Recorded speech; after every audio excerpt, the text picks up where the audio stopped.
Bienvenidos a un capítulo más de CAEP, Centro de Asesorías en Educación Básica. El día de hoy vamos a hablar sobre lo que son las categorías gramaticales y dentro de las categorías gramaticales tenemos los verbos. Vamos a comenzar con el primero, que es la perífrasis, verbo conjugado y verbo no personal. Antes de comenzar, vamos a ver una breve definición de lo que es la perífrasis. Su definición dice: son construcciones que se forman con dos o más verbos que en ocasiones pueden estar unidos por una palabra de enlace. Esas palabras de enlace pueden ser preposiciones o conjunciones. Que el primer verbo se conjuga y el segundo se expresa por medio de una forma no personal, es decir, un verbo no conjugado como un infinitivo, reír, correr, amar, o un gerundio. Un gerundio son estos verbos que te indican una acción que no ha finalizado. Por ejemplo, comiendo, esperando. Y por último también pudieran ser un participio, aunque es posible encontrarlo también conjugado. Esto significa que funcionalmente la estructura completa constituye el núcleo del predicado, que solo para recordar, el núcleo del predicado es el verbo.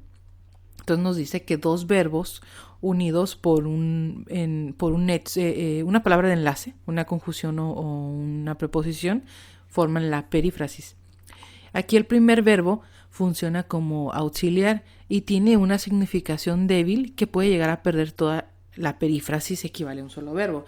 Es decir, el primer verbo está conjugado, pero su valor se pierde por el segundo verbo que no está conjugado y ese segundo verbo es el que equivale a, le da el valor más alto. Vamos a ver unos ejemplos.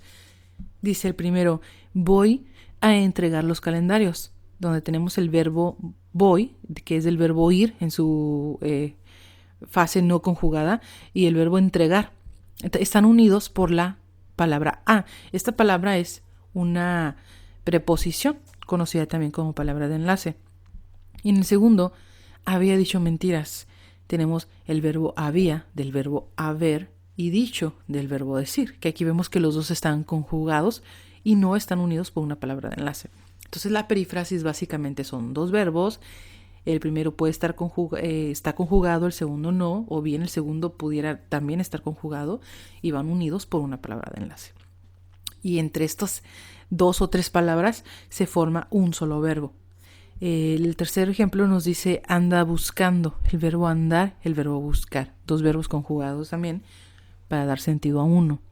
El cuarto ejemplo dice acaba de llegar, donde tenemos otra vez dos verbos unidos por una preposición, la preposición de. Y en este quinto ejemplo dice puede que llueva. Tenemos el verbo puede, de poder, llueva, de llover, que están unidos por una palabra de enlace, la palabra que. Esta palabra se conoce como conjunción. Y bueno, la perífrasis se compone de tres elementos muy importantes. El primero es un verbo auxiliar, que está en forma personal, como ya hemos dicho, conjugado. Pero este ha perdido parcial o totalmente su significado léxico y aporta a la construcción valores aspectuales como la acción verbal, una duración, el final, etc. o algunos modales como una obligación o una duda. El segundo elemento de la perífrasis es un enlace, que puede ser una conjunción o una preposición, como ya hemos visto en los ejemplos anteriores. Y el tercer elemento de la perífrasis es un verbo que está en forma no personal, que como ya mencionamos pudiera ser un infinitivo, un gerundio o un participio, que ese sí aporta lo esencial al significado léxico.